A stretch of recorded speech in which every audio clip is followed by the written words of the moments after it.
We tried to stop her from posting.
And that is 2025, folks. What a freaking year, dude. Movies were all over the board, and yet it felt like one of the best years we've had for films in a long time.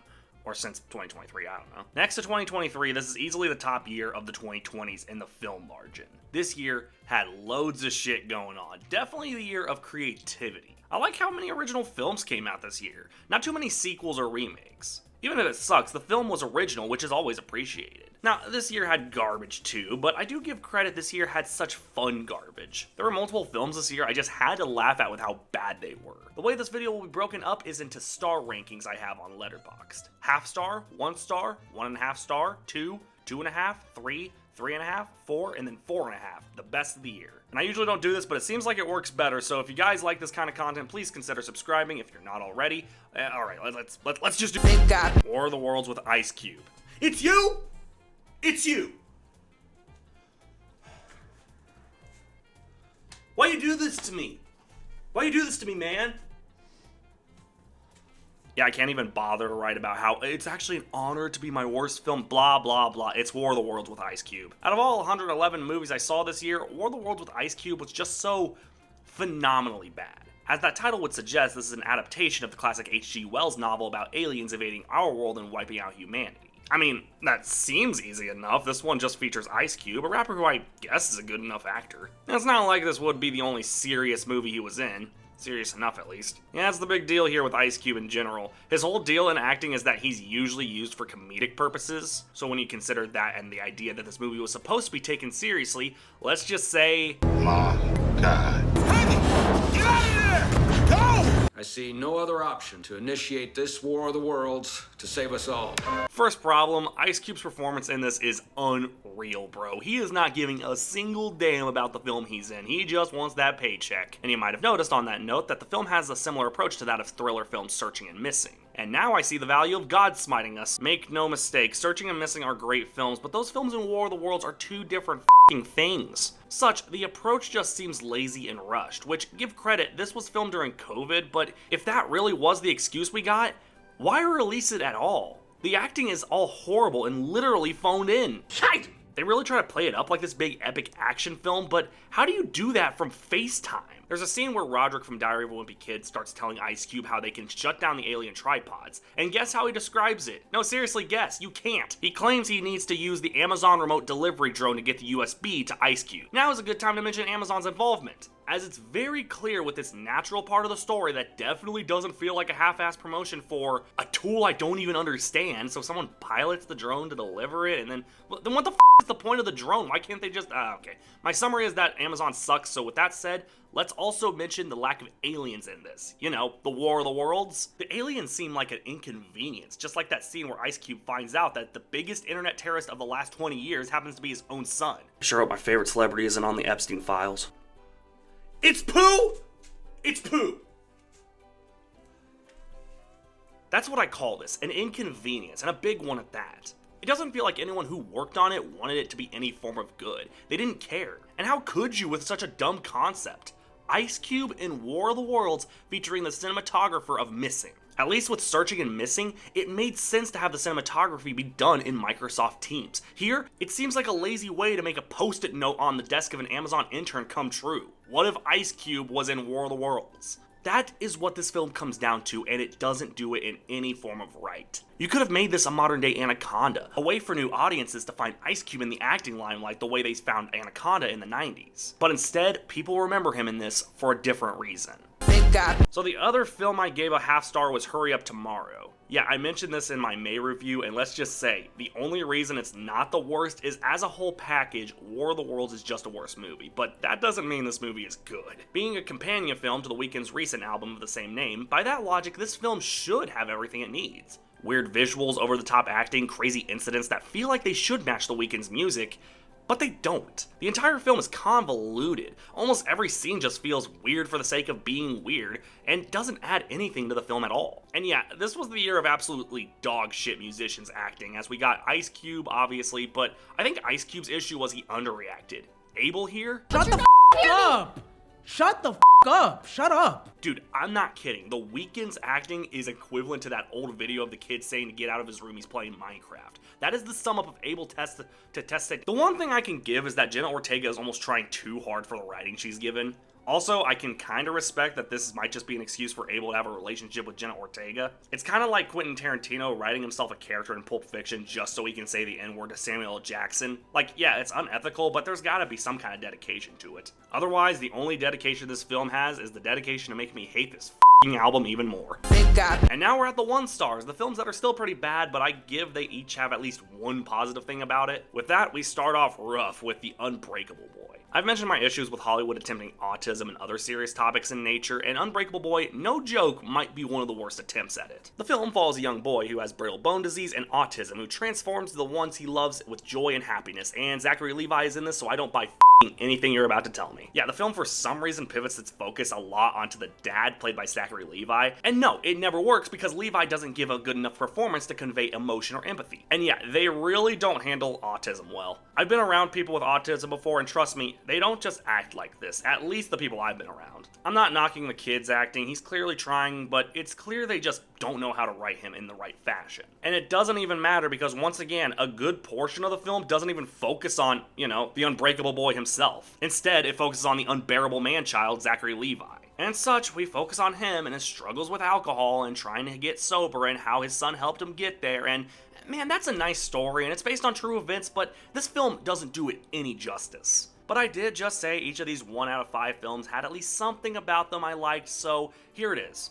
I actually didn't mind Megan Fahey's performance as Teresa. She honestly gives a bit better than Levi or anyone else in the film, but otherwise, what a mess, man.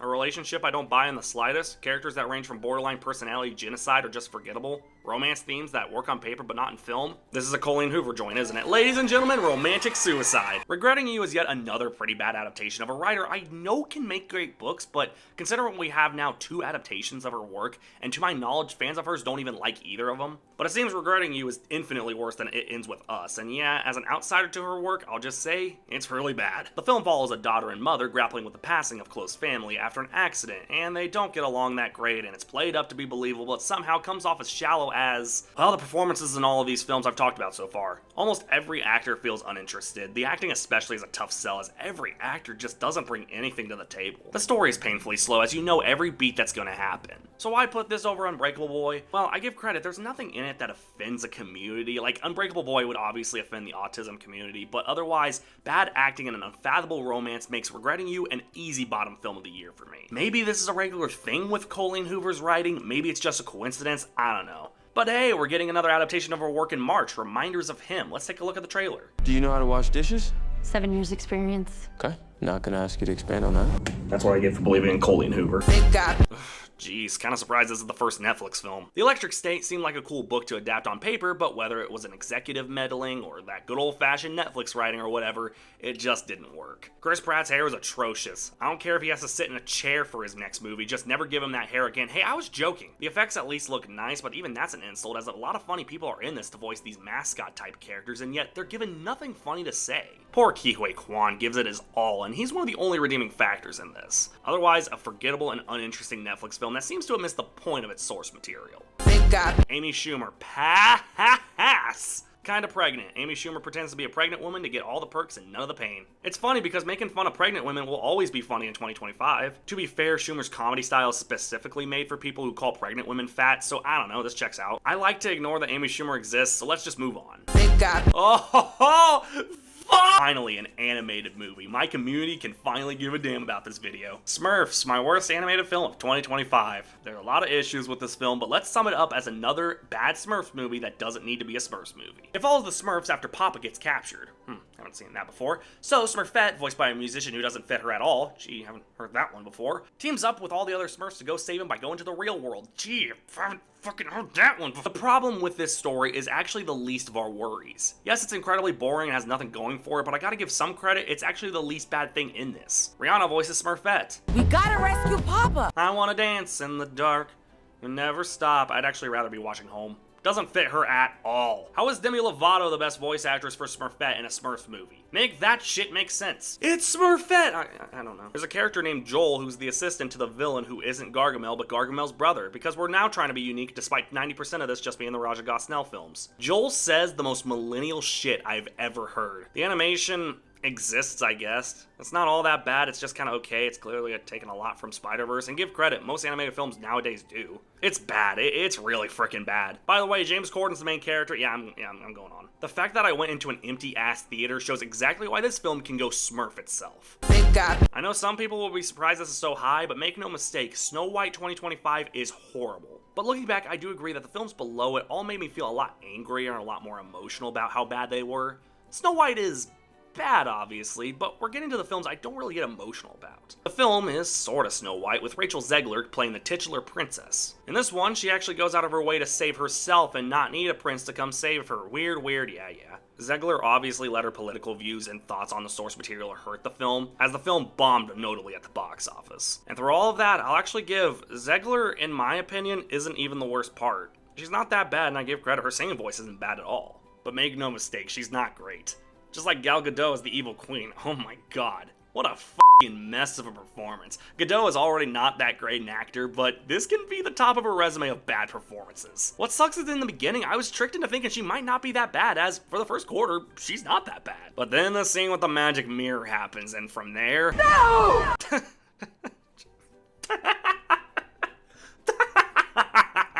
I'm sorry. No.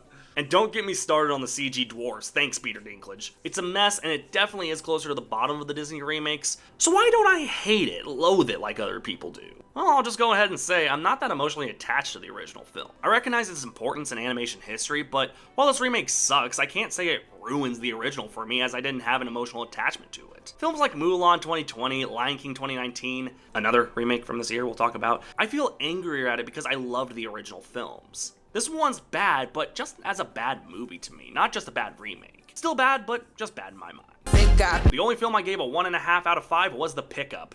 This was just a forgettable bad comedy featuring Eddie Murphy and Pete Davidson. Just some lame jokes and lame setups, which sucks when you consider the comedic talent on this film. I don't know. I know I watched it and that was it. Big God. Moving to the 2 out of 5 films, we got Him. This was so close to 1 out of 5, but I gotta give the first half was actually really good. A sports movie produced by Jordan Peele, not directed by him, though my god, the marketing wants you to believe it. The first half of this film actually had me believing it was gonna be a movie worth my time. The setup for everything was there. Marlon Wayans gave a good performance, which is equivalent to seeing God. God, was Scary Movie 2 good? Fuck nah. Wise words. But then the second half happened and it just all came tumbling down. It felt like everything set up in the first half was thrown out and made it a jumbled and just bad mess. You could tell Jordan Peele only produced this, as if he directed it, it would have been way better. It sucks, a football horror movie should be good, great even. In the current times we live in with the NFL and how big that's gotten, this really could have taken a lot more advantage of how people see certain different players as God. But for now, the best football horror movie we'll ever get is being a Cincinnati Bengals fan. Fuck! Big God. Lilo and Stitch 2025. Yeah, 2 remakes this year, and one of them was this Stitch pubic hair sandwich. I'm a lot more emotional about this remake opposed to the Snow White remake, as I like Lilo and Stitch more than Snow White. And while I can agree this is a better movie in quality, I also can agree this movie sucks. The changes they made from the original are just so jarring as a fan of the film. First change, no Captain Gantu. This completely removed the driving force of the third act, which brings us to our second jarring change. They made Jumbo the villain, which defeats the purpose of the original film not having villains, just people in bad scenarios. Change number 3, Cobra Bubbles isn't a social worker, he's an FBI agent. They reveal this in the first scene with him. This ruins the entire reveal of him being an FBI agent working with the aliens. And probably the most jarring change, Nani leaves Lilo to be taken care of by their neighbors who are pretty much family to them. This is so she can go study marine biology at a top school.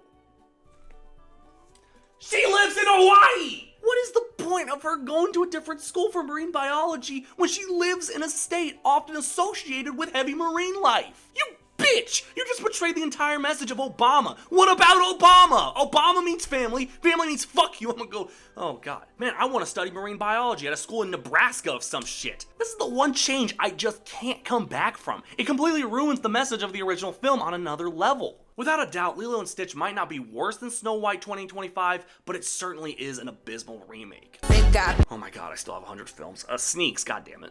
Yeah, another animated atrocity of this year. Sneaks follows a pair of designer shoes that come to life. Toy Story, but with shoes. It's bad, the world building makes as much sense as damn food fight. Anthony Mackie isn't trying at all with his performance, Chloe Bailey is trying too hard with hers. Keith David is in this, and usually that's a good thing, but he's forced to make a Converse joke, and my hope for Keith David being utilized in this went out the window. But hey, what else can you expect from a film that has music like... Big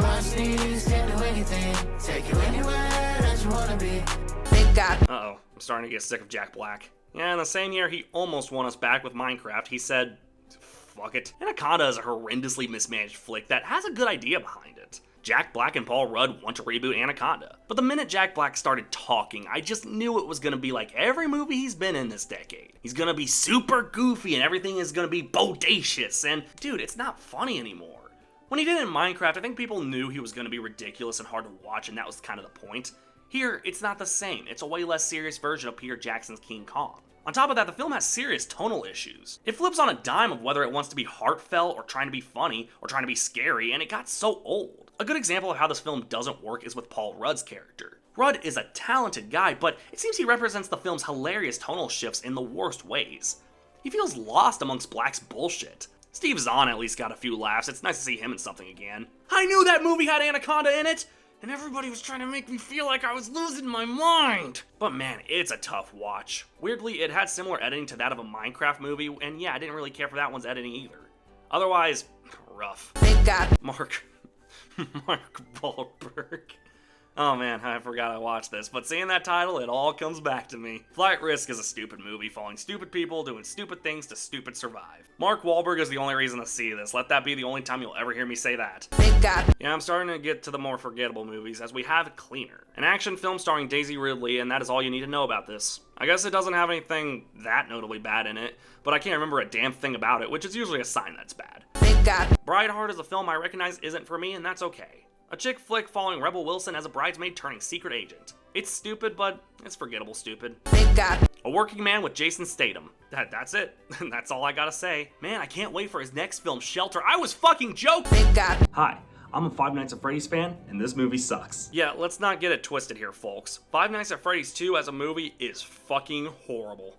A lot of things don't make sense, the acting can get really bad, it focuses a lot on fan service that really doesn't help the film's plot, and I don't care. This was an entertaining bad as opposed to a forgettable bad.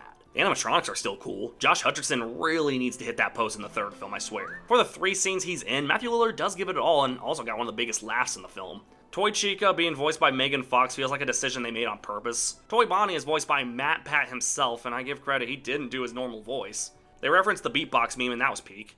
The jump scares are actually upped in this one, which was nice. It is a train wreck, but it's my train wreck, and I love it. Big God. Rounding out the 2 out of 5s is Love Hurts. Poor Ke Huy Quan, dude. Went from the loved moment of redemption with his Oscar win to just having a rough 2025. Love Hurts feels like a good idea, but somewhere along the lines it just didn't work. The story of a former hitman forgetting who he was by becoming a realtor, but being reminded of his past is honestly a good idea for an action film, and I do like that it highlights Quan's history as a stunt coordinator.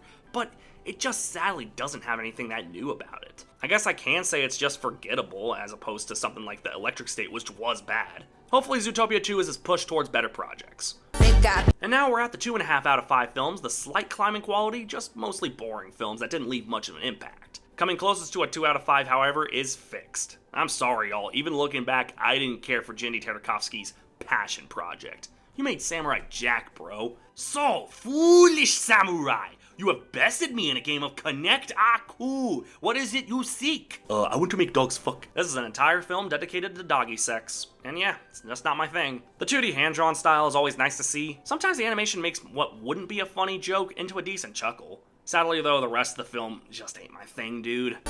Until Dawn, a movie that has fucking nothing to do with Until Dawn. Yeah, don't let that title fool you. This has nothing to do with the 2015 horror game. That, by the way, just happens to be a top 5 horror game in my opinion. Because this film has absolutely nothing to do with Until Dawn. And while that fact alone shouldn't be that bad and actually could help the film in its identity, the film actually doesn't have one. It's one of the blandest horror movies of the year. It isn't even horrible, it just really is easy to get bored by. Despite it being based on a masterpiece, this movie is anything but. Come with me to do the Ella McKay challenge. What is this movie about? I ask because I've seen the movie. You know how people kind of bully millennial humor and writing because of how cringe it can get? Is it possible that boomer writing still exists? Being directed by James L. Brooks, this film follows a woman who I'm pretty sure is named Diane Foxington as she... What is this movie about? I guess Ella McKay, yeah, that makes sense. This cast is like bland, unseasoned turkey, dude, right down to all of them being white. Even the one black lady in the film, my beloved Ayo Edebiri, can't add anything because the writing doesn't allow it. This cast is usually funny, but the writing itself isn't giving anything. I have no idea, man. I watched it and that's about it. Megan 2. I know the FNAF community will have my head on a silver platter for simply putting this above FNAF 2, but don't get me wrong, it is a close one. Megan 2 has the big issue of knowing that the first film became a meme, and now that everyone hates it, I'm just gonna say, I hated that fucking dance meme. I could not stand it, and to be honest, even as far as this film goes, it clearly is trying to get a form of meme reactions, and thankfully, it didn't work. The film just doesn't have that nice identity the first film had. Even as someone who doesn't like the memes, the first film was able to do that stuff and still offer something unique and fun. This one doesn't do that. It's a painfully mid sequel that tries to capitalize on the original film's meme presence, and such, it doesn't work as a film. My first theater watch of 2025, a forgettable sequel to a Gerard Butler film. What? Wait, am I about to repeat 2025? Yeah, Greenland 2 drops next week. That's insane. Well, we got Den of Thieves 2, Pantera. And give credit, I remember the first Greenland. I have to remind myself Den of Thieves happened. It's that forgettable of an action film. Like most Gerard Butler films, it's just boring. It's got a few good action scenes, but I can't remember much of anything else that happened in it. See, I have to sadly make the point of I don't fucking like the Conjuring movies, as I've never cared for them. I'm usually able to separate true story films from their true stories, but The Warrens is a special case. They were frauds, it was actually well known. I just can't get over that hurdle, and sadly, this film doesn't quite help anything. Being based on the Warrens' last case, it's pretty damn dull as far as horror movies go. The CG especially just ruins this film. Can't say it's one I got into. Again, I forgot about this damn movie. Back in Action features 2 actors who haven't acted in a while. Oh! Jamie Foxx and Cameron Diaz are spies. Yep, just another forgettable action film. It's not bad, it's just incredibly forgettable. I guarantee if Foxx and Diaz weren't in this film and that title wasn't the title, people wouldn't even give 2 shits. Sadly, we give 1 shit because I watched it. I can safely say A24 had a bit of a weak year. They had a few successes here and there, but this was pretty weak for them. And with that, we have Death of a Unicorn at number 85. Again, not horrible, but when you consider the plot and everything surrounding it, I wanted this to be way more memorable. The cast doesn't offer much considering their talent, the plot is incredibly cool but doesn't really go anywhere. That's another forgettable flick, sadly.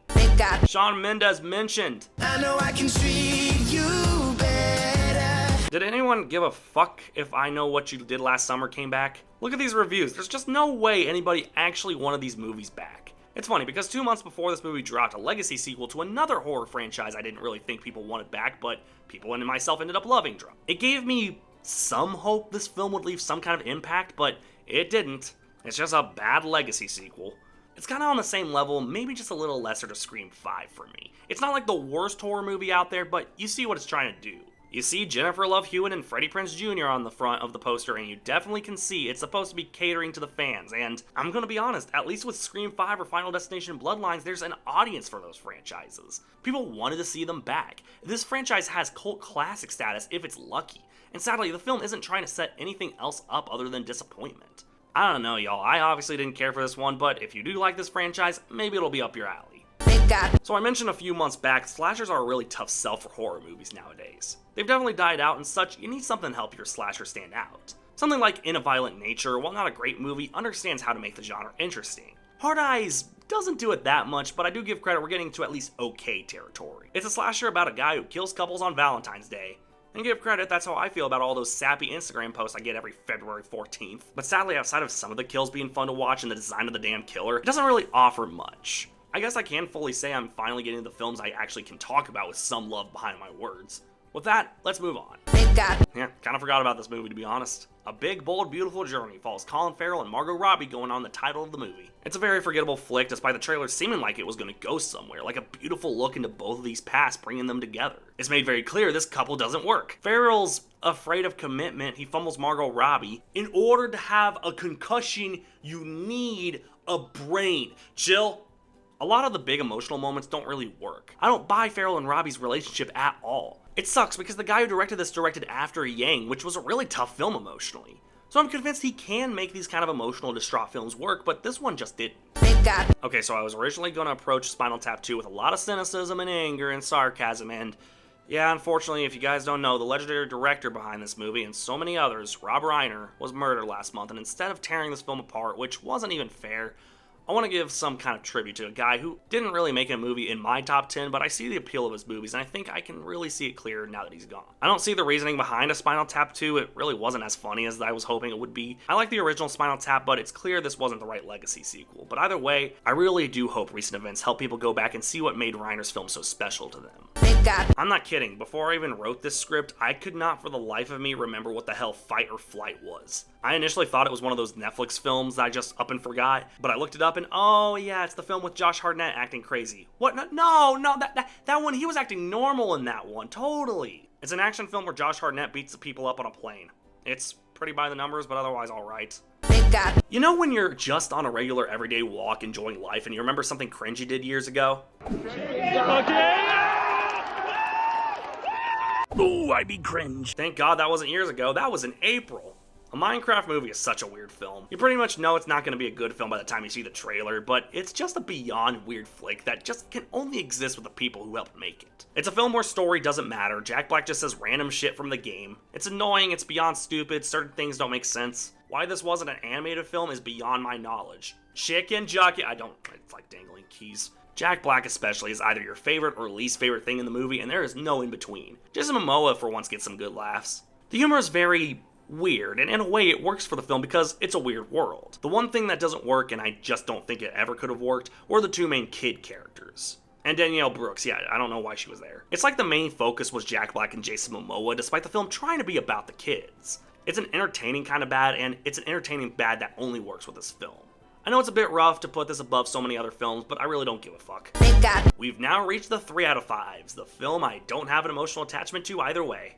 I always hate doing these because it's usually the quickest segment of my end of year rankings. Whatever. At the bottom is You're Cordially Invited. Oh yeah, the wedding comedy with Will Ferrell. I don't remember much that stuck with me, but I do remember they released the trailer for the film almost a year before it dropped, so that's kind of funny. Funnier than the film, obviously, as I don't remember specifically laughing that much. I think at the end of it all, it was just a basic wedding comedy with very few laughs, which, yeah, kind of sucks. they got Into Your Dreams was such a good idea, but sadly, it just falls flat in some areas that it needed to excel in. The animation is decent enough, and it's one of the few times I actually think the family divorce topic was okay. Better than Spellbound at least, but it is so damn annoying. Like, this one's so low because it's annoying to watch. The jokes just fall so flat and becomes grating. Both good animation and a decent story and visuals, I think this one just scores a little higher than some of the other animated films this year. they got The Roses.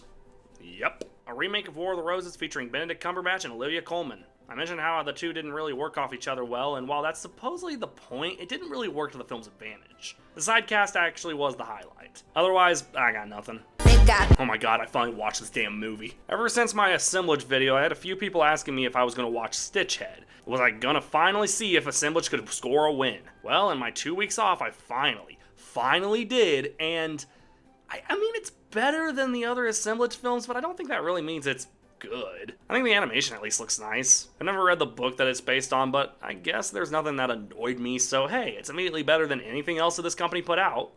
I don't know, I guess I can be nice for once and say good job assemblage on a 3 out of 5 film. they got Next up is The Twits, Netflix's adaptation of the Roald Dahl book. By the way, it's a musical. I only say that because the advertising didn't. The Twins is definitely a tough sell because the musical numbers aren't bad, they're just kind of forgettable.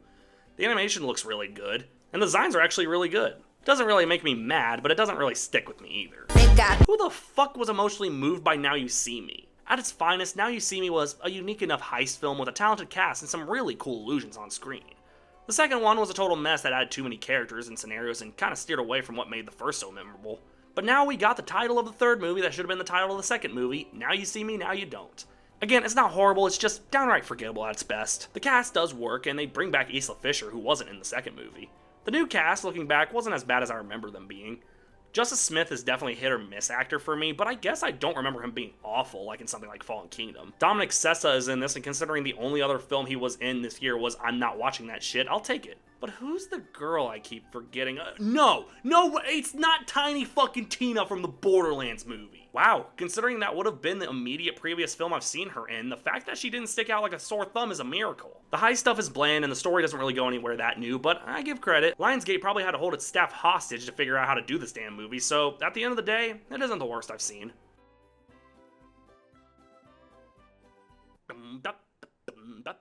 You're a big guy now! I finally get to do what every little guy dreams of doing. Ride the big guy roller coaster.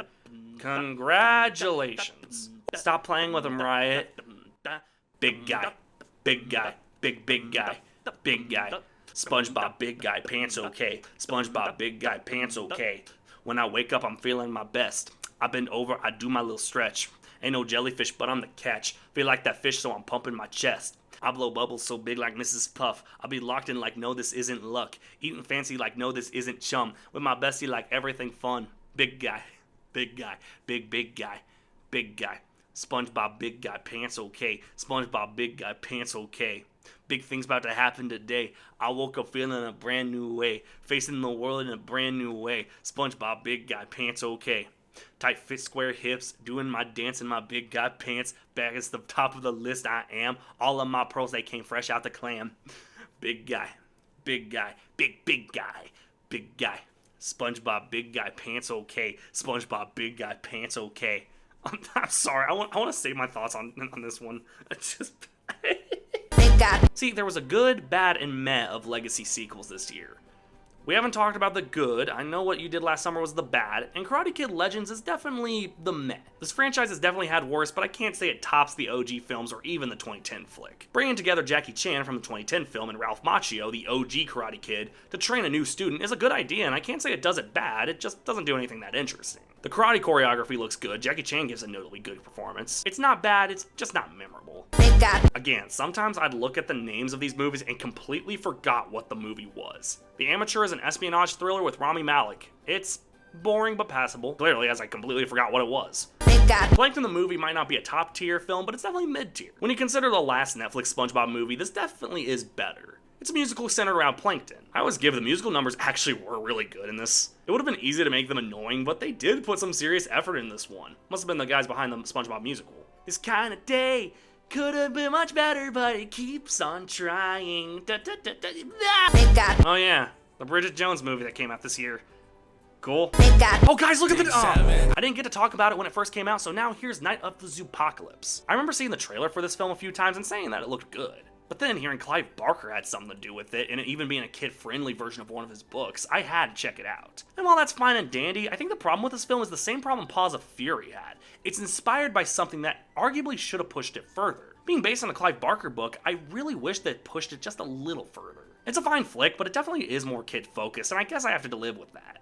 The wolf, whatever she was actually pretty good and got some laughs. And I like the design of her and David Harbour's characters. Actually, the animation is probably the biggest highlight. It was really dark and yet vibrant at the same time. Otherwise, I guess it's passable. The Gorge. Yep, Miles Teller and Anya Taylor-Joy in a monster horror film. That's fine. Call it that I'm just wanting to succeed going into the next year, but Marvel honestly didn't have that bad of a year. When Captain America Brave New World was the worst movie they put out this year, yeah, let's just say it worked out for them. I don't get the hate behind this one. Sure, it's not as good and clearly does push certain agendas in a slightly annoying way, but I think Red Hulk's cool, Anthony Mackie's alright. The few action scenes are pretty good. Harrison Ford gives a decent performance. I don't know, maybe I'm just seeing something that others aren't, but I thought it was pretty good. I'm not even halfway through the 3.5s. Shelby Oaks is a horror film from the YouTuber Chris Stuckman. And while it doesn't quite define the genre like the ads say, it's a fine horror flick. Kinda right there in the middle. It's not god-awful, but it ain't anything special. Gotta give my boy Stuckman some serious cred though. He made a dream come true, and that's crazy. And now you get one of the reasons I love this damn app. Wolfman, yeah, just kind of another basic horror film. Blumhouse definitely had a bit better of a 2025 opposed to 2024, but Wolfman is definitely nothing to write home about. I remember it getting some decent scares and the acting being pretty good, but other than that, I can't say much, I'm afraid. DreamWorks, how does it feel to have one remake be better than all of Disney's remakes? I'm not saying do more, but that's an achievement. Yeah, DreamWorks took up the live-action remake mantle with How to Train Your Dragon. Again, a fine film, beat for beat the original flick, but I can't say they changed anything that really upset me. I know a lot of people got mad at the new actor for one of the twins. I don't give enough of a fuck. I liked Mason Thames as Hiccup. Gerard Butler just reprising Stoic is just really funny to me. The dragons look good, but again, it's the same deal as the original. Nothing really here to write home about, but nothing here that really makes me angry either. Nobody 2 is a good example of why certain films don't need sequels. Well, again, not bad. Nobody 2 is just another summer vacation sequel with some good action sequences like the first film, and obviously Bob Odenkirk is great. The story is basic and a little boring, but I give adding the family in does create some interesting drama. Otherwise, kinda boring, but decently interesting with the action. Hey, give credit, the last Jurassic film was one of the worst of the year for me. Yeah, Jurassic World Rebirth is not a good movie, but I give credit, it's a little better than the last two. It's kinda sad how the TV shows and the simulation game series has been carrying this fossilized garbage for the last few years. Rebirth is a right in the middle kind of film. Nothing in it gets me angry, but nothing in it makes me glad I watched it.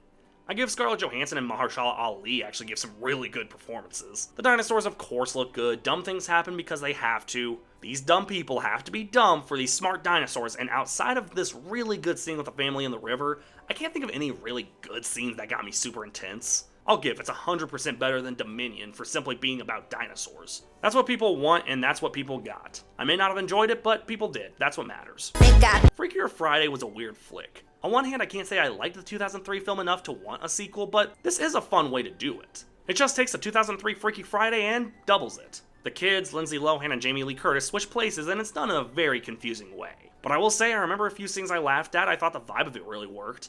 It's not a masterpiece, but I really don't think Disney wanted it to be. So there's a company I'm sure people have heard of called Angel Studios. They usually make Christian-focused, faith-focused stories, and one of their films I watched this year was The King of Kings. This is cheating. It's the story of Jesus Christ. If I say it's not good, I'll get crucified. How about it's okay? Is that good? The King of Kings is a really straightforward telling of Jesus. A lot of good voice acting, decent enough animation. I should mention I didn't watch David. I had to sit in theater for 3 hours, man. Let me be! I think the performance that stuck with me the most was Oscar Isaac as Jesus. That's a tough role to sell, and he really sold it. Side note, Charles Dickens' son Walter is voiced here by Jojo from Jojo Rabbit. That's kinda cool. Otherwise, I thought this was a good time. Nothing amazing, but a film I'll definitely remember. Springsteen Deliver Me From Nowhere tries to replicate a complete unknown success by focusing on a single part of a musician's life rather than the whole deal, and unfortunately, for the most part, it's just okay. That is except for Jeremy Allen White as Springsteen. I swear this guy just can't be bad in something. Otherwise, it's a little boring, but nothing horrible. Ballerina had some great action, but a pretty okay story. Ana de Armas takes over the John Wick series, and while she doesn't do a terrible job, the film's focus is clearly on its action, which is pretty damn good. Sometimes the visuals got really good too. Oh, Tron, you beautiful Disney sabotagee, you. Tron has to be one of the most baffling Disney properties of all time. Every time they release something big in the franchise, Disney finds a way to just fuck it up. The first came out in 1982, which was just the wrong move. Tron 2.0 is infinitely better than any of the movies, but nobody wants to talk about it.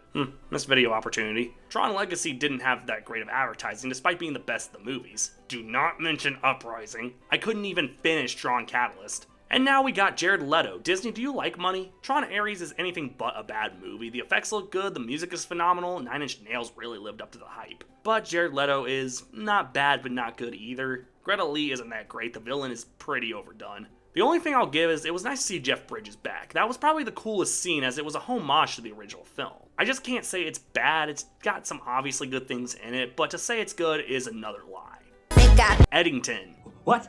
You know, Eddington, the Ari Aster movie, the director of Hereditary and fuck all else. Oh wait, he did Midsommar. Yeah, he hasn't had that great of a decade, as Beau is Afraid was pretty split, and I guess to an extent, Eddington is too. Although I think I enjoyed Eddington just a little more than Beau is Afraid. The film has that same Aster vibe and feel, which is really hard to make as a new director. Joaquin Phoenix is great, and Pedro Pascal, this film's alright. Final film in the 3 out of 5s, we got Eternity, which I just watched this month, actually. And as far as I'm concerned, Alex Warren had nothing to do with this damn film. and it feels like an eternity since I watched this dumb movie. Actually, this film was fine. I thought the story would have been a bit more emotionally gripping, but I guess Miles Teller gives a good performance. It's nice to see Elizabeth Olsen in something. And as she always does, Divine Joy Randolph gives the best performance in the movie. Otherwise, the story doesn't go far enough, but it's once again incredibly passable. We've now reached the 3.5-star films. The films that don't quite meet the best of the year, but the films I still have much more praise for. And starting us off is Paddington in Peru. The Paddington movies are quite notorious for just being really freaking good. And I've enjoyed all of them. And while I will say I enjoyed this one the least, I don't think that means it's necessarily bad. The film is exactly what the title offers. Paddington in that South American country, I can't remember the name of it. It's cute, Paddington's great, the family's great. It does go in a really weird direction in the third act I wasn't expecting. It was kind of a nice plot twist, but otherwise, I don't know, it's just cute. Like the other Paddington films, it doesn't really have to be one of the greatest flicks I've ever watched, it just has to be wholesome. And that's definitely what I got out of it. The last film I watched in theaters this year, Song Sung Blue. When I saw the trailers for this movie, I thought it looked stupid. Hugh Jackman and Kate Hudson play a Neil Diamond tribute duo. That just sounded dumb. And I will admit, I've never really liked Hugh Jackman singing. I don't think it's bad, I just don't really get into it, you know? But that being said, Greatest Showman, whew. And while this is a fine film, and Jackman especially gives a decent performance, I think that's really all it is. Sad to see both my first and last theater films of this year were just kind of okay at their best. But I will say, I do have a lot more love for this film than I do for Gerard Butler Does Cool Stunts Part 67. Cracking my top 50 is Drop. I was a little mean to Drop when it first came out, and I will admit, I just thought the idea sounded a little stupid. But looking back and seeing how Blumhouse handled this stupid idea, I actually realized it's better than I remembered. Drop follows a woman going on a date but being stalked by a creepy guy who wants her to kill her date, but only communicates through airdrop. The suspense is actually really well done, and Megan Fahey, looking back, was actually a pretty alright performance. I remember saying she didn't do that great, but I guess she actually wasn't that bad. The idea might be stupid, but at the end of the day, I just gotta ask, what's wrong with a little stupid when it's insanely creative? I'm actually impressed with the concept. I wonder how far they can go with it. Can I be honest with you? Sure. Well, you see, I'm getting contacted by this creepy guy, and he wants me to kill you, but he just sends me Instagram Reels. Oh, let me look here. That was easy. Next up is Weapons. I know there's some people who would put this way higher, but I'm afraid I just can't say it's one of my favorites. With that, this is a really good horror movie, and if anything, I think it confirms Zach Cregger can handle his Resident Evil movie next year, as those games rely on the supernatural horror elements, and I can safely say this movie does that. The entire film has this eerie vibe, and it's really well done. I want to stress, I don't think this movie is bad. It's not at the spot it's at because I think that. I just don't think it's necessarily one of the best of the year. Also, shout out to Justin Long for surviving a horror movie. I know that doesn't happen a lot. What other horror movies does this character survive? Oh, haha, very funny. Ah, fuck, I have to review those sequels. Pun totally intended. I was really lucky to see this movie when it came out. My theater mostly doesn't get the niche stuff, so something like a movie about the guy who ran the game of Press Your Luck doesn't seem like a film they'd get, but seeing it, I actually ended up enjoying it quite a bit. That's Paul Walter Hauser as Michael, the guy who ran the game, and alongside Walter Goggins as the host, this was such a good film. I just love game show period dramas, dude. Can someone find a weird story about Jeopardy so I can make my own version of this? Because I'm low taper fade continually going to get a film permit for that shit. Next up is Sketch. What's up, brother? Our little comedian. Sketch is from the aforementioned Angel Studios, and it's thankfully the last film I checked out from them. But I gotta say, this film does tackle grief in a way I actually was kind of shocked by. It follows a young girl who deals with the loss of her mother by drawing disturbing pictures in her notebook. Of course, the notebook gets thrown into a magic river that brings it to life, and I say of course with the assumption you live in far, far away. Yeah, the story's a little stupid, but the girl's actor is really good. Actually, all the kids do good in their parts. Tony Hale plays the father, and he's always pretty funny. The visuals on the drawings are pretty good for a low-budget film, and like I said, they really handle grief and how to cope with it in a good way. It obviously ain't one of my favorite films this year, but it's really freaking good. Like Weapons, I can't say Black Phone 2 is one of my personal favorite horror movies this year, but it is a really good sequel to the original Black Phone. Ethan Hawke is great again, Mason Thames is phenomenal, I really do remember his performance. The suspense and horror is still great. I like how the grabber feels a bit more like a supernatural threat now rather than the more reality-grounded threat he was in the original. Overall, I can't say it's one of my favorites, but again, it's a great sequel. Happy Gilmore 2 got a lot of hate from the fans, and I got a lot of hate on my Sandler video because I put it so high. So this is my official documented statement to that hate. I really don't give enough of a fuck about what you have to say about my opinion. I thought this was great. It feels like a good legacy sequel for Happy Gilmore. Although killing Julie Bowen's character right off the bat was kinda cruel. This just feels right. Like every move this film made felt like the right one to make. Sandler's still great, and I actually feel like this might be a hint that he's retiring soon. I don't know if that's true, but the ending of the film, if you guys don't know, is a tribute to Chris Farley and Tommy Boy. And I feel like that's also kind of a hint that he might be retiring, and honestly, good on him if he does. He's entertained me and so many others for years, and I don't think I'd be upset if he decides to hang up the Boston jersey. A lot of people complain about the amount of cameos, and while I can understand that's probably annoying to an outsider, as someone who loves old school Adam Sandler films, I think this makes total sense. Eminem's cameo alone is funny enough to make up for, I guess, some pretty boring story moments. Also, it's cool to see some pro golfers in the mix. I do have to stress, golf is now way bigger of a sport than golf was in 1996. So there's a lot of more notable figures, known athletes in the sport. So it makes sense to get more of those pros into this film. On top of that, it's good to see Christopher McDonald in something again. This guy is a pro-level villain. Every movie he's in, he's just one of the funniest parts. I remember him in Lemonade Mouth, and the way he acts in that film is just not what a normal principal acts like, but it's entertaining because he's playing it. And that all started with Shooter McGavin, and damn it, he's still so good. The fact this guy's in a mental ward because of his loss to Gilmore is so funny. I know people just don't like Sandler films when they got nothing but potty humor and cameos, but I promise that's not the only thing this film has going for it. Overall, I liked it, and if you didn't, that's fine. Companion is a film from producer Zach Kreger, who we just talked about. And as far as dark comedies go, this one's really good. I didn't get to talk about it in my January rankings, so let's dive in. The film stars Sophie Thatcher and Jack Quaid on a weekend getaway when, it turns out, one of them isn't what they seem. The film's not necessarily scary as it is mysterious, and Jack Quaid gives a notable good performance. Companion is a damn good time, definitely worth a watch. Oh geez, Jack Quaid's been busy. Novocaine is a really cool movie, following a guy who cannot feel pain. He goes through hell to save a girl he likes, and that's really the film, but give credit, the action is really fun. When you factor in that Quaid's character can't feel pain, it makes for some really good action choreography. I can't say the story goes anywhere that new, but give credit that you don't really have to go too far as long as its key element, the action, comes through. And overall, Novocaine is a fun movie. Dogman, yeah, I did like this one. So why isn't it in my top 10, top 20, even top 40? Well, while I enjoy this movie, I will admit one issue does stand out to me, but I'll save it for 2025 in animation. With that, Dogman is a very fun movie. I like that Dogman doesn't have a famous voice actor. Pete Davidson finally gets some laughs as Petey. It's literally got the same charm as the Captain Underpants movie, and that makes sense as both were originally from the same guy. It doesn't have to be anything emotionally deep like that, it just needs to be Dogman. I think it does that really well. Yikes, kinda gives you a good idea of my thoughts on animation this year. The Pixar movie isn't even close to my top.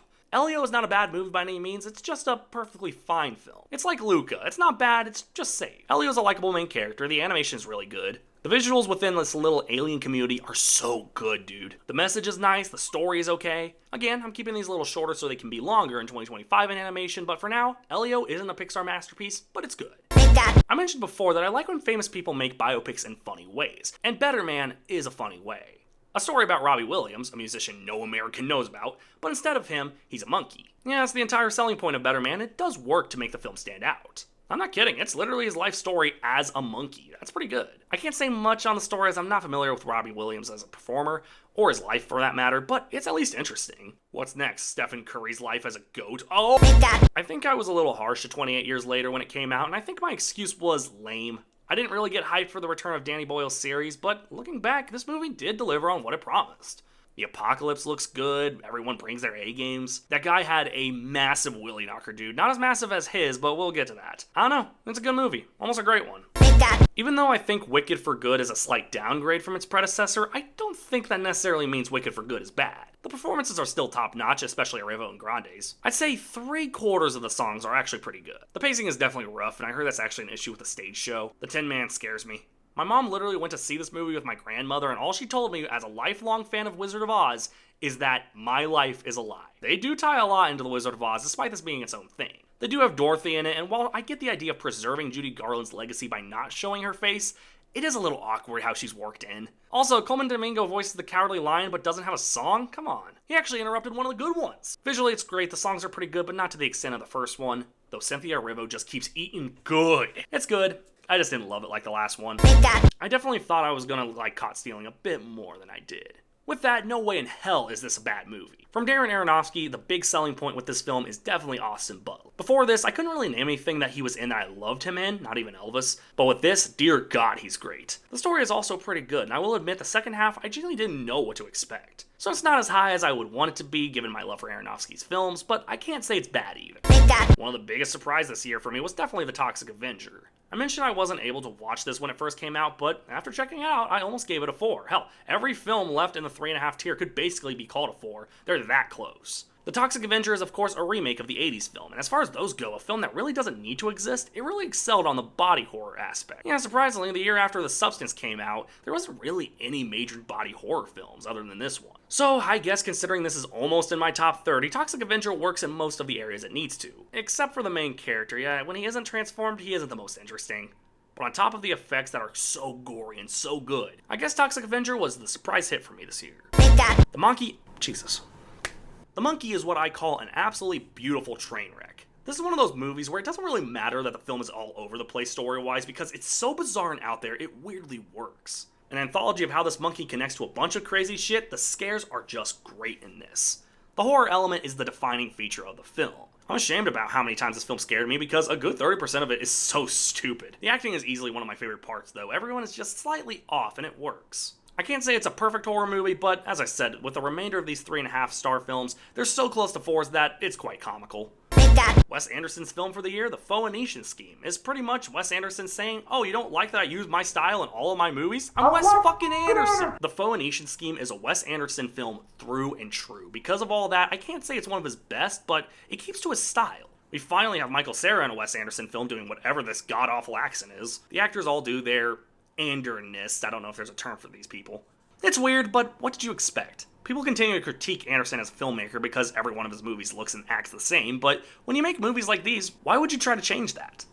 Good Fortune is one of those movies I actually didn't think would work. I see the trailer, I see Keanu Reeves as an angel, and I just say, okay, now you're just being stupid. Then I was the stupid one because the movie actually has a good commentary on passion and love for life. I've talked about how it really puts in perspective that just because life sucks doesn't mean it will suck further. It's funny that the Seth Rogen movie with the Keanu Reeves angel, which by the way, not the first time he's played that part, was the film to do that, but still, I think it's a good commentary, and on top of that, it's decently funny. Not laugh out loud type deal, but I think it gets a few good laughs. Particularly from Seth Rogen and Reeves for how awkward he is. And when you put together why he's awkward, it makes it that much funnier. If I had to complain about any of these characters, it's weirdly the main one, Aziz Ansari. I think he just gets sidelined, which is funny because he directed the film, and he doesn't really have that many major notes about his personality. Hell, Keke Palmer's character has more to say. Also, there's a small commentary on AI, and considering Seth Rogen himself is saying fuck AI, you immediately got my attention.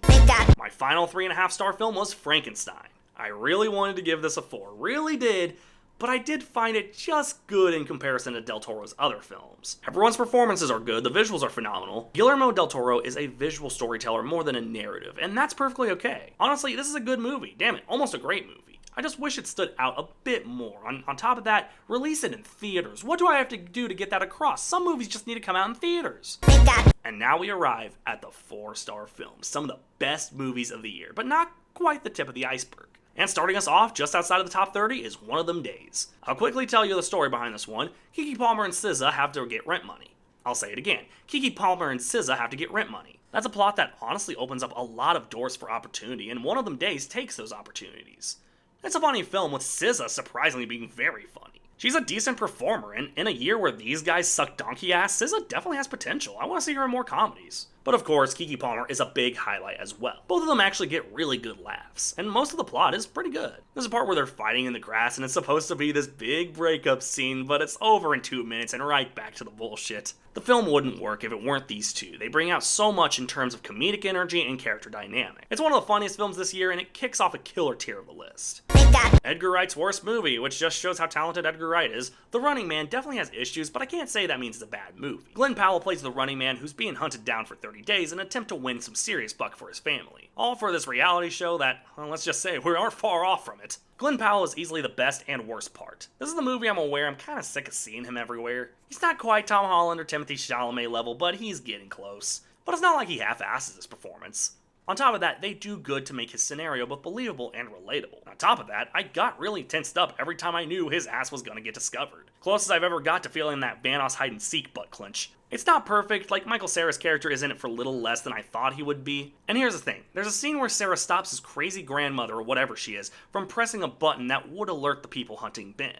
And that's cool, but then he just presses it himself, and I still can't figure out why he did that. With all that said, Running Man is definitely Wright's worst film, but that's not big enough a deal when you consider the competition. The Long Walk was one of those films I initially had some issues with, but the more I looked into it, the more I realized, hey, that was way better than I remembered. It's based on the Stephen King story about a group of young men bonding while doing a challenge where if they stop walking, they die. It gives you time to really get to know these characters, and for most of them, learn to love them. which makes it even worse when you know most of them have to die. All of these actors do really great, and some of them genuinely get tears going. And there's mostly new actors in this, that's kind of cool. My problem came with the ending, which is why I initially gave this a 3.5 out of 5.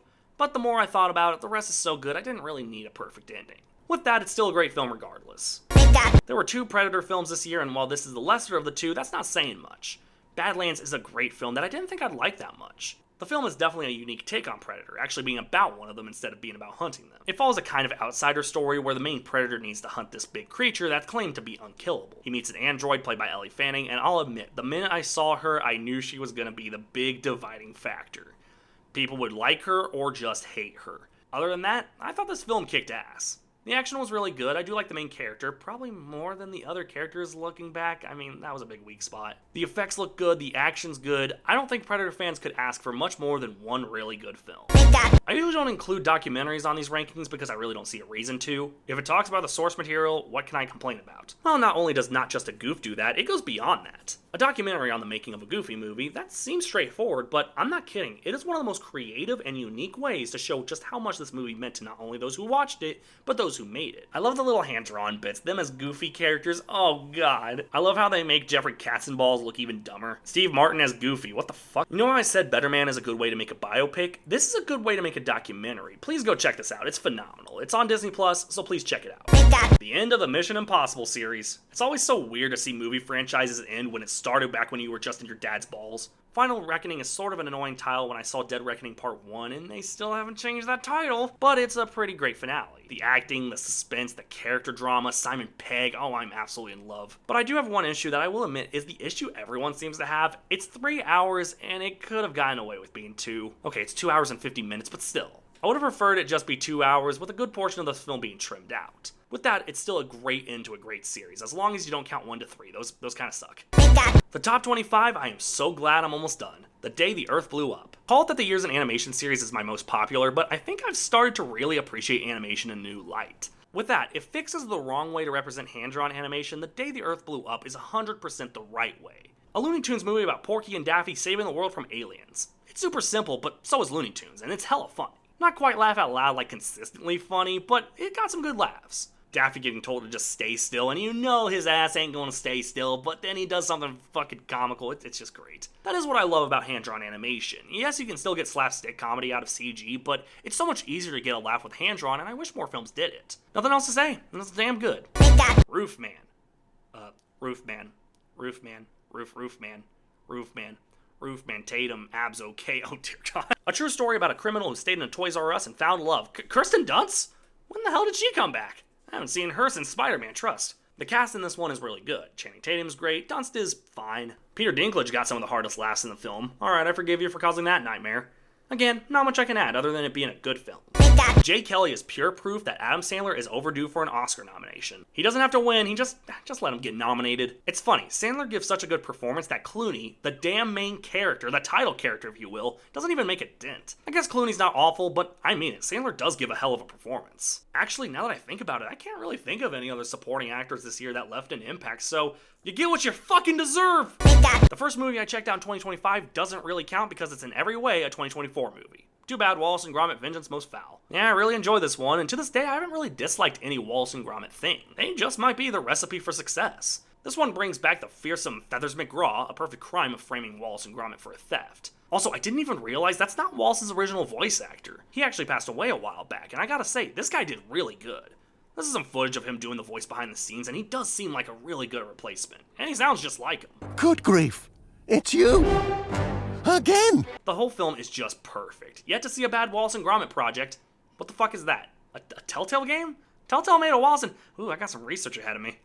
Just missing out on my top 20 was Fantastic Four First Steps. I was really nice to this movie and even said it was the best Marvel film of the year. Cap. Fantastic Four First Steps is such a step above the other Fantastic Four films, but to be fair, so is Jeffrey Epstein. How'd he get like that? Fantastic Four First Steps may not be the most action-focused, and when it is, it sucks, but it does focus on what matters most, the family. I feel like the best thing this film did was cut out them going to space and getting their powers. There's 2 damn movies that already show that, and thankfully, this one understood the assignment. This gives time for the personalities of each of them to shine. Galactus kind of sucks as a threat, but I will admit, seeing him for the first time, I clinched up. I looked at Michael in the theater and I just said, they are so fucking dead. The effects look good, the Thing is my favorite character, and the end credit scene is one of the best they've done in a while. Next to Thunderbolts, this was a damn good end credit scene. This gets you hyped for what's in store. Kicking off the top 20 is Ne Zha 2, the highest grossing animated movie of a single box office. Now, this was a big film over in the location of Kung Fu Panda, and give credit, this movie definitely deserved it. Looking back, I realized I was a little harsh, saying I didn't get the first film's hype. But why does that matter? This movie's still great. The animation is especially awesome. The English dub is a little off, but not for kids bad. The action is fast-paced, it's decently funny. Even if it's not one of my favorite animated movies this year, I still really liked it. I don't think Predator fans could ask for much more than one really good film. Oh my god, an animated one? I'm so hard right now. Killer of Killers is so fucking good, dude. I wanted to put it higher, but I had a lot more loved films up there. Oh man, it was hard. This was just a total whiplash of a release, and I loved it. Predator and Alien fans have been eating good recently, dude. I really want to do an Alien every game video, so whenever that guy wants to make the next Romulus. With that, this shit kicked some serious ass. The animation is beautiful, the story is a lot more interesting than Badlands, it just did everything right. So I do give credit to the one thing Badlands did better, the main character. Nothing wrong with this one, I just prefer Deck.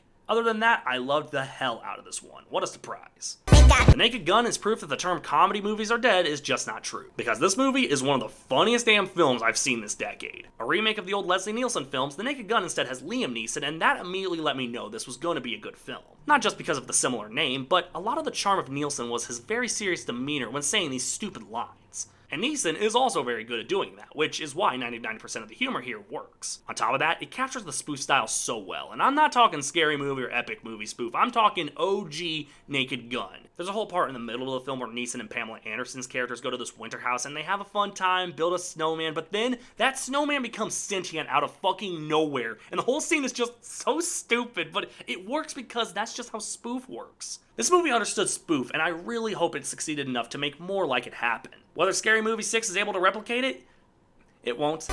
Yeah, I enjoyed Thunderbolts a bit more than I thought I would. I saw the trailers and thought, it didn't look awful, but didn't really look like anything special either. And thankfully, Thunderbolts was the kicker that I think sparked my great interest in the MCU. They've had it rough for a while, but I am curious to see how Brand New Day and even Doomsday will be able to hopefully round out this rough era of the MCU. Thunderbolts had a lot of characters honestly nobody cared to see again, but together they work. Especially two characters who, I'm not kidding, made me respect their original films a bit more. The first was obviously Yelena. I do like that Black Widow was about Natasha, but I feel like Yelena was a little underdeveloped. Here, we learn a lot more about her, and it's not too much at once. The other is John Walker. I thought bringing him back was all a stupid move, but this made me really excited for whatever he was going to be in next. And give credit, Bob went from the throwaway joke character to a really good representation of mental health and why it's important. He just might be one of my favorite characters unironically. The scene of them all pulling him away from literally beating himself up is some of the best symbolism Marvel has ever done. No, that's not all perfect. The main villain is Julia Louis-Dreyfus' character, and I'm sorry, she's not that great. She doesn't pose much of a threat and doesn't even get her comeuppance other than Yelena saying, "We own you now."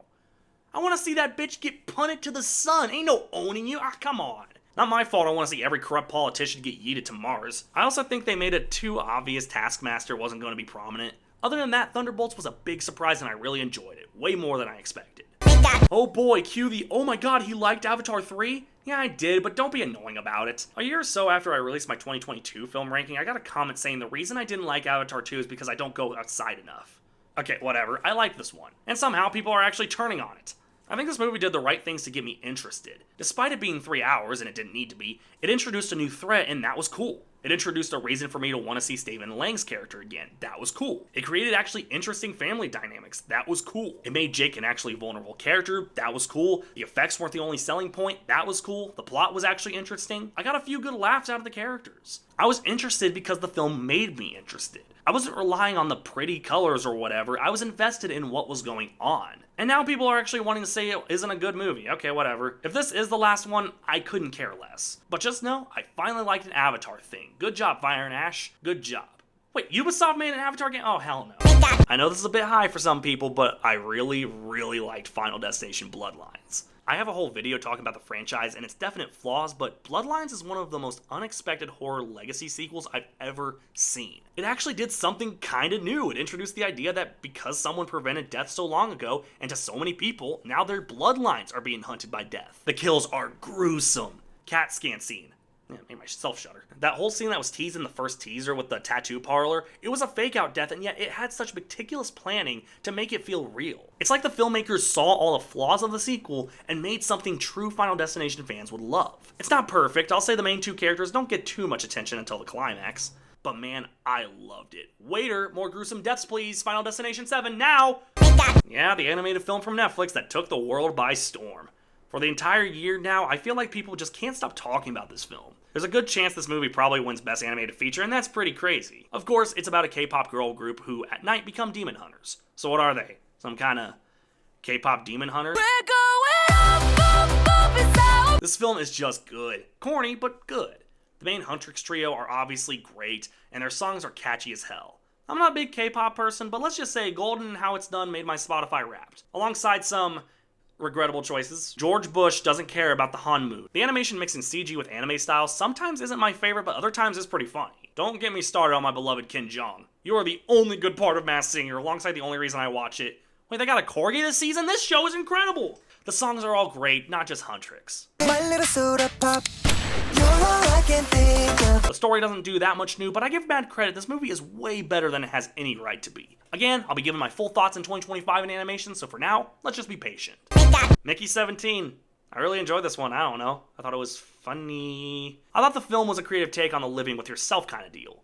Two clones of one guy having to survive because that's a violation of the rules on the ship. Robert Pattinson talks like this. I wouldn't be surprised if you're thinking at this point, what have I done? It's a choice. All the actors do good, though I have no idea what's going on with Mark Ruffalo's accent here. I've heard through the grapevine it's a satire of how Donald Trump talks. I don't know. Yeah, I really enjoyed this one. I really think about this. It was at one point my best film of 2025. Oh, how the times change. Rounding out my 4 stars is Bad Guys 2.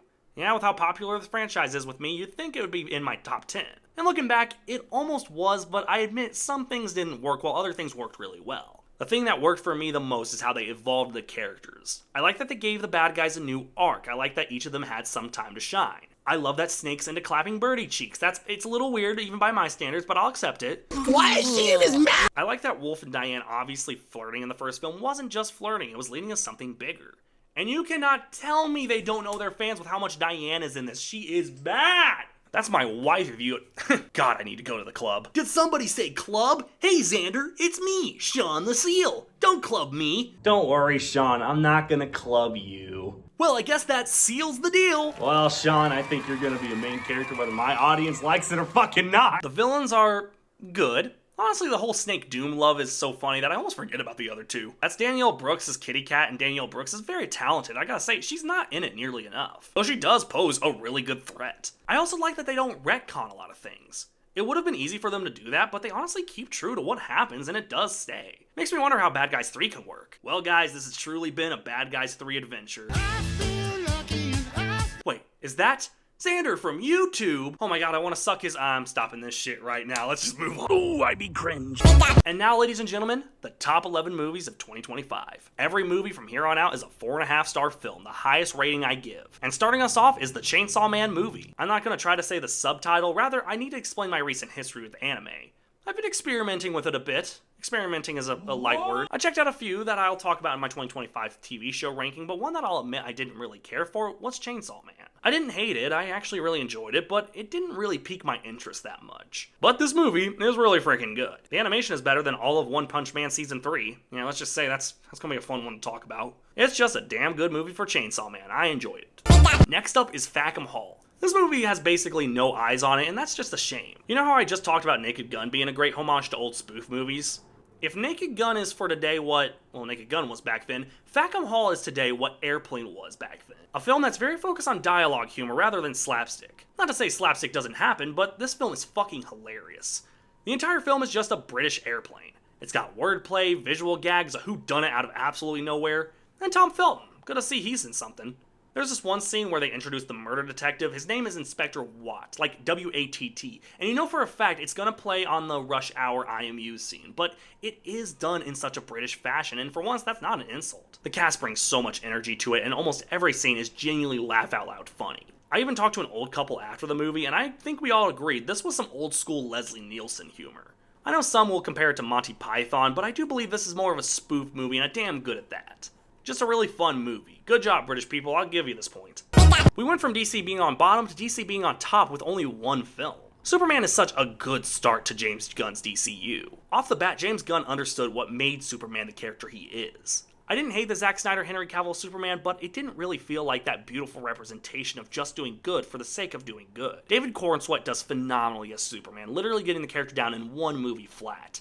I also think the other characters introduced are great as well. Lex Luthor is played by Nicholas Hoult, and when I first heard that, I didn't trust it, but he did really good. He's not quite Michael Rosenbaum or even Gene Hackman, but I'd say he's still a great Lex Luthor. Goddamn Mr. Terrific. His scene with Lois Lane is fantastic. Say that again? Piss off. It's a lot brighter than the Snyderverse, and I really prefer that. It's like the animation change from the first and second Incredibles. It just looks more comic book-esque. It just oozes with Superman. I don't care what the Snyder fanboys have to say. This is Superman pure and through. I don't mind Man of Steel or any of the Henry Cavill Superman films, but this movie understood Superman as a character. But if I did have to highlight something that didn't work, Krypto. He's cute and all, but they used him a little too much. I also wanted to see more from Nathan Fillion and Hawktua Girl. Otherwise, Superman is a surefire win. I can't wait to see where DC takes this next. Paul Thomas Anderson's film One Battle After Another is another really great film, and one that made me realize the hype for PTA's films. Leonardo DiCaprio's great as always, Sean Penn is beautifully creepy, the kid playing Leo's daughter is pretty good, the whole film feels intense and at the same time, kind of a commentary. I usually try not to draw political comparisons, but sometimes when you live in current times, it is hard not to do. If I had any complaint, maybe it's a tad long, but really, that's a nitpick, as without that, it would be even higher. So something I mentioned before is that I really love Knives Out. It was my favorite film of 2019, and honestly, Benoit Blanc was such a good character, I could see him as an Agatha Christie type cast. And while I thought Glass Onion was fine, I definitely didn't love it as much as the first. Thankfully, I was brought right back in with Wake Up Dead Man. My god, what a great sequel. This time taking on faith and religion in a way that doesn't feel like it's directly attacking it. A crazed pastor who played God found himself being murdered, and as always, a cast of crazy people are the suspects for Benoit Blanc to investigate. What I immediately liked about this one is how much riskier it was. The cast is also great. We got Josh O'Connor, Josh Brolin, Jeremy Renner, Kerry Washington, Kaylee Spaney, Glenn Close, all giving it their A game. Glenn Close especially goes insane in this, one of my personal favorite performances from her. During the usual scene where Benoit Blanc is revealing who it was, he suddenly looks at a glass mural where the sun rains down on him, and suddenly he says he can't solve the mystery, as if God himself intervened. Now, this is a nice scene and all, but what's even crazier is Blanc's verbal history with religion and how it ties into everything. If I had one major complaint, while the cast is fine, a good quarter of them clearly didn't do it. I don't believe for a second that Kerry Washington's character or her son did it. Kaylee Spaney had no good motive. The groundskeeper played by Thomas Hayden Church clearly didn't do it. Hell, to an extent, I almost buy that Glenn Close didn't do it. I gotta say, when the most obvious culprit is goddammit the Marvel actor again, this franchise makes me not trust anyone. I wonder who did it. Yeah, I wonder who. Also, I like the ending song. I like Tom Waits, what can I say? Just outside of my top 5 movies of 2025 is Zootopia 2, the best animated film of 2025 in my opinion. The sequel delivered everything we waited 9 years for. It developed Nick and Judy in a way that was special, and I will say, I might be the only one who kinda is glad they didn't go for a romance. I don't know, I don't really ship them. See, the Xander x Nick Wilde Yowie ship goes crazy. Why do I say? The plot is actually more interesting than I expected it to be. The amount of cameos and the love behind those cameos is really fun. Hell, Michael J. Fox is in one scene and it's still enough to leave an impact. Nibbles became my favorite character off the bat. Gary is just cute. He's not in it long, but he's cute. Animation's a total upgrade. Nick makes me wet. Dude, the scene with him in handcuffs on the ground, that statement's going absolutely nowhere fast, so let's go into the craziest part of this, the twist villain. I never once thought Paubert was going to be a villain. I'm gonna go more into detail on how crazy that reveal actually was, but good job to this film for just getting that shit on point. It's literally a perfect sequel. Not a perfect movie, but when you consider this company's history with sequels, this was a total game changer. Taking fifth is one of the last movies I watched this year, Marty Supreme. This one was definitely a blind watch. I saw Timothée Chalamet was in it and kind of gagged, but then I saw it was directed by Josh Safdie and I decided maybe I'll check it out. A lot more sex than I thought was going to be in this movie. Literally the first scene was a sex scene. Fantastic. Oh, but don't worry, it gets worse. There's 4 sex scenes. I counted them. Not a fan of them? It's okay. Lines like Timothée Chalamet shit-talking his Jewish opponent by saying, "I'ma do to him what Auschwitz failed to do." This movie's not for everyone, but I kinda loved it. It somehow is the second movie to make a sport I usually have no fucking interest in interesting. The table tennis stuff is shot great. I give for how tired I am of seeing Timothée Chalamet. He's not bad in this. Probably close competition to The Rock for the Oscar for this year. The other actors are also great. Give credit, Tyler the Creator wasn't even a part of the cast. He just came up on set and Safdie said, just film him. Trust me, that makes more sense than Tyler the Creator just being in this movie. It does have this little weird romance between Chalamet and Gwyneth Paltrow's characters, but I will give the excuse this was in 1952. Times were different then. It's also really intense. I remember feeling this intensity with Uncut Gems, Safdie's other masterpiece. If I had a major complaint, the film does just kind of end. Maybe I missed something there, but I guess it just felt abrupt. Also, there's a scene where Chalamet and Tyler the Creator's characters go to hustle some fools at a bowling alley, and I gotta say, as entertaining as Tyler is in this scene, if you cut it out, the only thing you miss is something to do with this dog. Overall though, what a way to end 2025. Oh, I saw those after it? Fuck. F1 just really spoke to me as a longtime racing fan. Give credit, the last film this director did was Top Gun Maverick, which was my top film of 2022. So, for him to have another film in the top 5 is pretty good. The film is an F1 story, a veteran teaching a new guy. Brad Pitt's great, actually selling the old guy veteran very well. The music is especially good, and do not get me started with how this film feels. I didn't see this in any special format. Honestly, I might start doing that, seeing IMAX or whatever for films that deserve it, because I feel like if I saw this in IMAX, dear God. If I saw it in 4DX, I don't even have to write a skit about that. I have a picture of when I rode my car up a guardrail. That's very funny. It just makes you feel like you're on the track in the F1 car. Also, subtle advertising, EA. You're still the guys behind 300 Sims 4 DLCs, but I guess F1 is cool too. Honestly, I'm struggling to find things I didn't like in it. I guess I remember the third act dragging a bit, but with that, F1 is a hell of an experience. I wish I got to experience it in IMAX. I probably would have put it higher. Taking bronze for 2025 is Rental Family. This was a seriously heartfelt film. I like that it wasn't as much a gut punch as Brendan Fraser's last film, The Whale, but I do like that Fraser is keeping to what makes him so popular. Heartfelt stories where he just plays the straight man in a very bizarre scenario. While in Japan, Fraser's character finds an agency that does rental family services, allowing their actors to fill in for special moments in people's lives. Of course, Fraser sees a moral and even ethical issue with this, but also learns to see how it can help people in their lives. The entire film is just nice. It's a very heartfelt and nice film. Fraser's great as always. Right now it's him, The Rock, and Chalamet up for the Oscar. I felt just an emotional attachment to this film I can't quite put into words. If you get a chance, please go see it. It's such a nice surprise. Taking silver is Sinners. What I'm sure is most people's top film of the year, Sinners is phenomenal, dude. A vampire film also featuring the 2 characters, 1 actor format, Michael B. Jordan gives a crazy ass performance, underrated honestly. I can't say the story is anything new, but it's presented in such a fresh way, I kinda dig it. The music is killer, dude. This was directed by Ryan Coogler, and it's nice to see he was able to completely reinvent himself as a director. I love the Black Panther films, but I consider this an absolute magnum opus. People have gone on and on about the praise for this movie, so let's just wrap it up and round off 2025. The Smashing Machine. The Smashing Machine was in fact a film I teased may have been my top film. Hell, I didn't even talk about it in my October ranking. But now, I gladly give you what I consider my top film of the year. The Smashing Machine was such a phenomenal experience with my friends. Telling the story of Mark Kerr, an MMA fighter played by The Rock, just his story as a fighter, it doesn't seem that interesting of a story, but my god, does The Rock himself just bring the S-tier acting. As great as Chalamet and Fraser were in the films, I think The Rock is the frontrunner, honestly. He just gives a heartbreaking look into Mark Kerr's life. Emily Blunt also gets overshadowed, but she delivers just as well. She might be in the frontrunner too. There's scenes in this movie that are hardcore, man. They pulled no punches. And then seeing Mark Kerr, the real Mark Kerr at the end, seeing where he's at in life, that was really nice. It's a film that both highlights how winning isn't everything and making sure you maintain your focus on what matters most, the things and people you love.